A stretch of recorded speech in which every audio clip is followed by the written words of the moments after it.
राज्य शासनाच्या सार्वजनिक आरोग्य विभागाच्या वतीनं देण्यात येणारं वंदनीय बाळासाहेब ठाकरे आरोग्यरत्न पुरस्कार व महाआरोग्य सन्मान 2026 करिता उपजिल्हा रुग्णालय पांढरकवडाची निवड करण्यात आली आहे।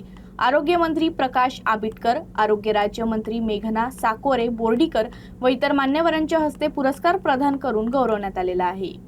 उपजिल्हा रुग्णालय पांढरकवडानं राज्यस्तरीय मूल्यमापनात महाराष्ट्रातून द्वितीय क्रमांक पटकावत उल्लेखनीय यश संपादन केलं आहे।